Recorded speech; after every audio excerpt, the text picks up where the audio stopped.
7월 마지막 날 7월 30일 자유한국당이 시작됐습니다. 문재인 대통령이 어제부터 닷새 동안 여러분과에 들어갔습니다. 청와대는 순수하게 휴가 자체에 집중할 것이라고 하는데 최저임금 인상의 충격을 조금이나마 상쇄해보려는 소상공인 자영업주들은 최저임금 산입 동의에 주유 수당을 포함시켜달라 애치고 있습니다. 단체 협약은 꿈도 못 꾸는 중소영세업체 종사자들은 또 그들대로 유급 휴일을 보장받을 마땅한 방안조차 변변치 않은 것이 지금의 노동 현실인 말입니다. 순수하게 휴가 자체에 집중하시기보다 노동자 서민, 소상공인 자영업주들 이런 고충들도 좀 생각해 주시면 효과가 되시길 바라겠습니다.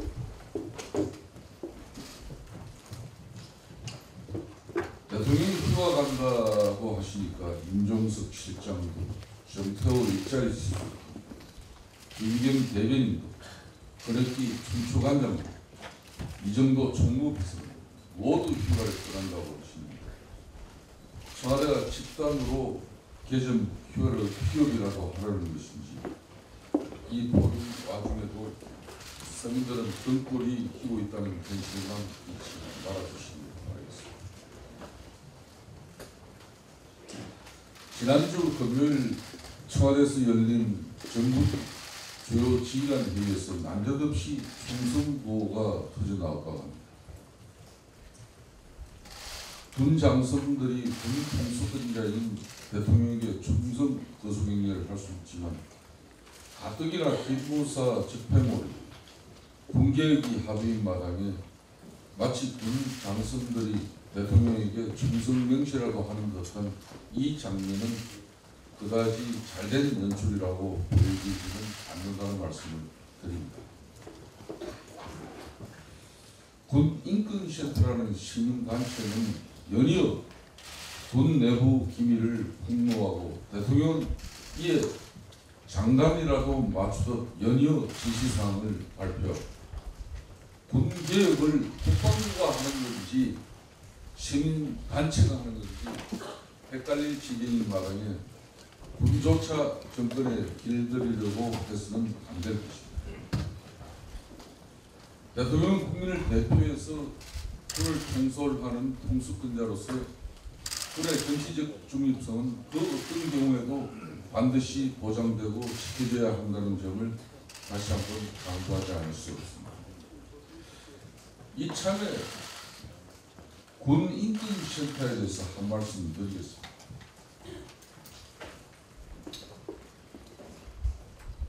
이 임태훈 군 인권센터 소장이라시는 분은 이분은 성정체성에 대해서 혼란을 겪고 있는 자가 군개혁을 주도한다는 것은 어불성설. 우리 60만 군인 이런 성정체성에 혼란을 겪고 있는 자가 군을 대표해서 군개혁을 이야기하는 시민단체의 수장으로서의 목소리를 과연 어떻게 받아들이겠습니까? 또한 양심적 병력 거부를 선언하고 구속됐었던 전력이 있는 자. 문재인 정권과 임태훈 군 인권센터 소장과의 관계는 어떤 관계인지 명확하게 밝히고 문재인 정권의 공개에 대해서 우리 국민들이 납득할 수 있는 그런 상황을 만들어 주십시오.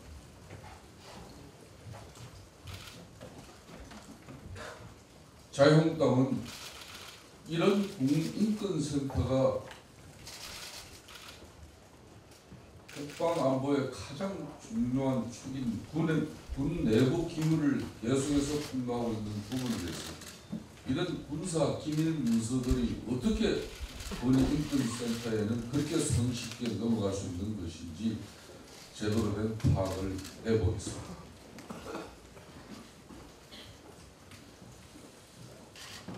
일부 가정에만 적용되고 있는 전기요금 누진제가 또다시 서민들 가슴을 옥죄고 있습니다. 사상 최악의 폭염에 정부의 탈원전까지 얹혀지면서 서민들은 전기료 폭탄 맞을까 두려워 에어컨조차 제대로 켜지도 못하고 있습니다.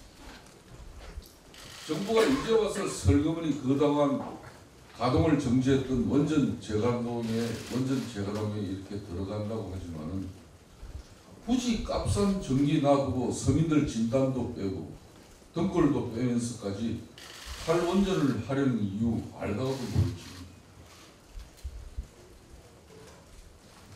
북한산 석탄 화력 발전으로 유엔 대북 제재만 위반하고 서민들에게는 누진제 요금 폭탄에 미세먼지만 가득한 석탄 화력 발전을 고수하는 것이 도대체 누구를 위한 에너지 정책입니까? 언제까지 이런 탈원전 정책을 고수하려 할 것인지 묻지 않을 수 없습니다. 이렇게 하면서 사우디에 20조짜리 원전을 수주하겠다는 문재인 정권의 입장은 도대체 뭔지 전 세계인들이 궁금해하고 있습니다.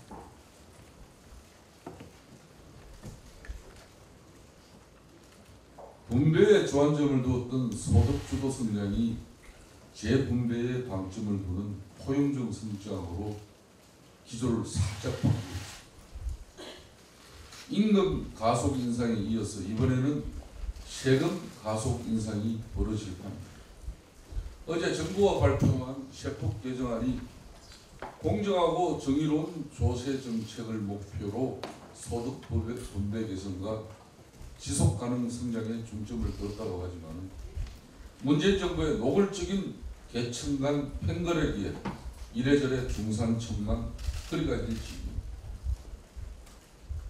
최저임금 가속 인상이 예기치 못한 부작용을 양산했듯이 중산층 세금 폭탄이 사회적 갈등과 균열로 이어졌으면 안 될 것입니다. 소득분배 개선이나 소득분배 재분배도 좋지만 정부의 말대로 가시는 분배입니다.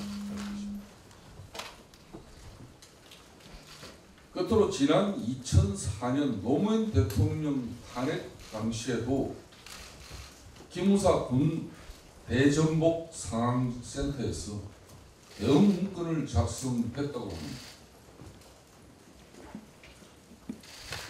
자유한국당 원내대표실 명의로, 그러니까 저의 명의로 공식 요청된 자료인 만큼 기부사는 당시 생산된 문건을 즉시 제출해 줍니다. 어제 오후에도 자료 제출 요청을 강력하게 요구를 했습니다만 아직까지 지난 2004년 노무현 대통령 탄핵 당시 기무사가 군 대전복 상황센터라는 대응 문건을 작성했다는 의혹이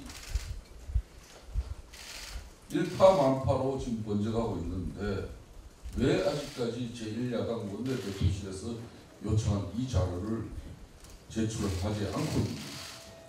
오늘 중에 반드시 제출해 주시기 바랍니다. 2016년 대응 문건뿐만 아니라 2004년 대응 문건에 대해서도 국민들의 알 권리 차원에서 반드시 진위가 밝혀져야 할 것입니다.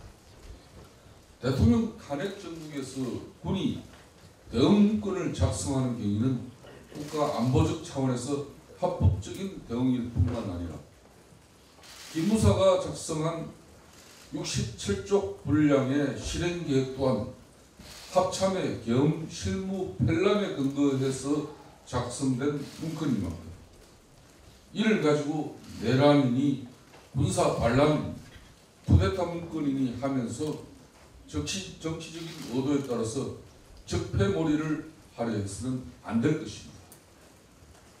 그렇지만 기무사에서 월권으로 직무유기를 하면서까지 가임 대응 방안을 마련한 것이 있다면 민군 합동수사단에서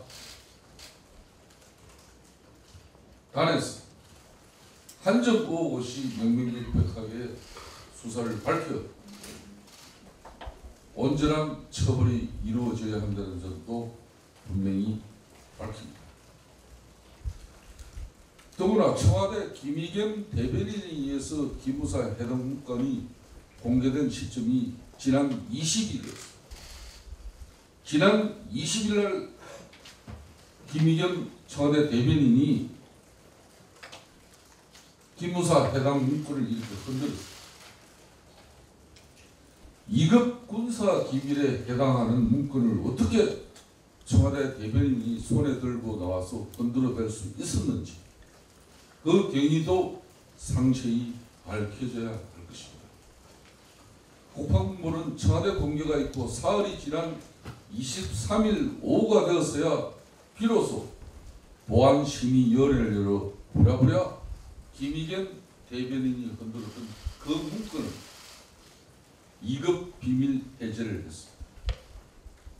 2급 비밀로 지정하지 않았고 형식상 2급 비밀이 아닌 것으로 판단했다는 국방부의 설명은 그렇다면 2급 비밀도 아닌 문건을 두고 보안심의위원회까지 열어서 비밀 해제를 했다는 말인지 해명을 하더라도 앞뒤가 맞는 해명을 해줍니다. 적폐몰이 하려는 정치적 계획도 시원찮고 이제는 해명이라고 내놓은 것조차 봉숭아 학당 저리 가라 할 지경입니다. 국방부가 언제까지 이렇게 궁색한 조직이 됐는지 문재인 정권은 더 이상 국민의 군대와 국방부를 어릿강대로 만들려 해서는 안 될 것이라는 점을 분명히 경고합니다. 자유한국당은 더루킹 특검을 본질을 훼손시키고 본질을 덮으려고 하는 다양한 이 정권의 시도에 대해서 면밀하게 상황 관리를 하고 있을 뿐만 아니라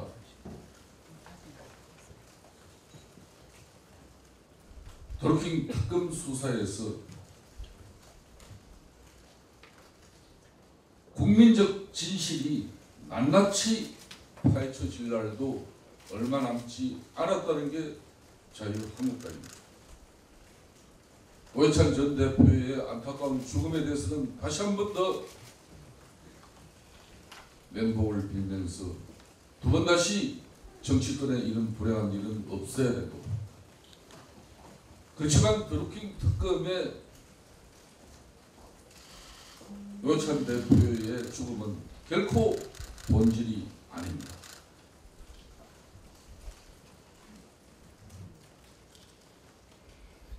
더루킹 특검을 무력화시키고 국민적 관심을 흐리게 하려고 하는 이 다양한 정치적 음모 기획 의도에 대해서 자유한국당이 아무리 무더운 여름이지만은 결코 어선하게 이 건을 놓지 않겠다는 말씀을 분명히